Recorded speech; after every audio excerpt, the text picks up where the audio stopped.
அமைதியா இருந்துச்சு. லேசான காத்து ஒன்றும் இல்லை. கரைக்காத்துல ஒரு சேர்ந்துச்சுன்னா கொடைக்கானல காத்து அப்படி கொடுத்தாப்புல அந்த மாதிரி இருக்குங்க. அந்த சம்பவம்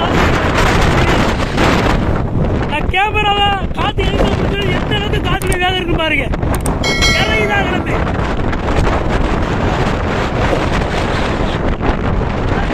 அணையெல்லாம் உயரம் போகும்போது எப்படி கிளம்பி இருக்காரு. நேரம் இருந்து லைவா சந்திச்சுன்னா வேற தான் இருக்கு. இன்னும் கொஞ்ச நேரத்தில் அலைகளை நம்ம கூடிடுறேன். சொல்ல பாரு இந்த பயில அங்க நம்ம வேலை பார்க்கல. என்னது கச்சா போடுறதுக்கு கனவே வந்துச்சு. இங்கே ஒரு ஓரத்துல முரல் கிடக்கு. ஆத்து கிளம்பிட்டு முரல் பக்கத்தில் வந்து ஓட்டு பக்கத்தில் வந்து மூக்குவலே ஓட்டுனே. இன்னும் கொஞ்ச நேரத்தில் இந்த அலைகளை எந்த அளவுக்கு உயரமா இருக்கு பாருங்க. நான் அப்படியே கொஞ்சம் கட் பண்ணிட்டு அலைகள் உயர விட்டு காட்டுறேன்.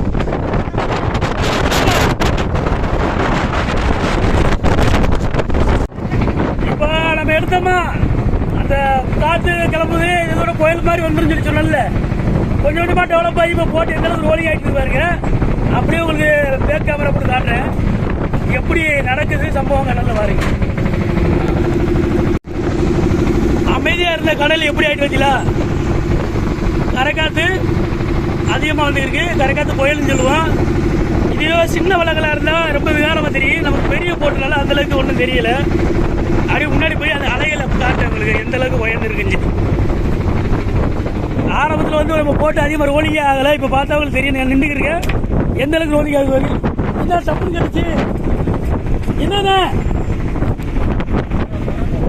பரவாயில்லாம் என்ன டப்புன்னு கேட்டுச்சு. பறக்கிற பறவை இருக்குல்ல பிளேயிங் பிஸ் அது பறவை போட்டில் அடிச்சுட்டு போகுது. இந்த மாதிரி எந்த அளவுக்கு அலையில் உயர்ந்துட்டு வருங்க. உங்களுக்கு பார்த்தாலே தெரியும்.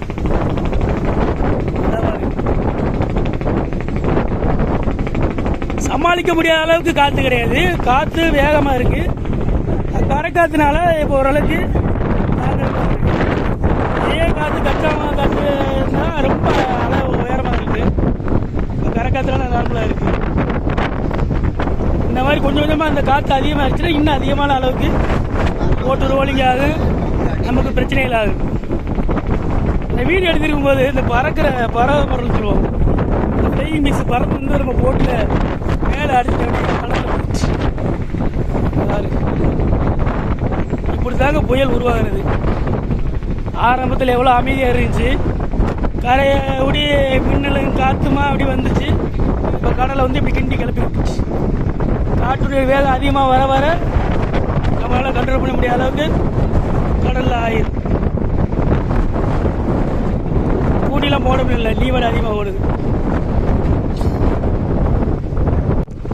இப்போ உங்களுக்கு காட்டில் வந்து இயற்கையாக வந்து நடக்கிற சம்பவம் தான். அதிகமான காற்று கிடையாது. நார்மலாக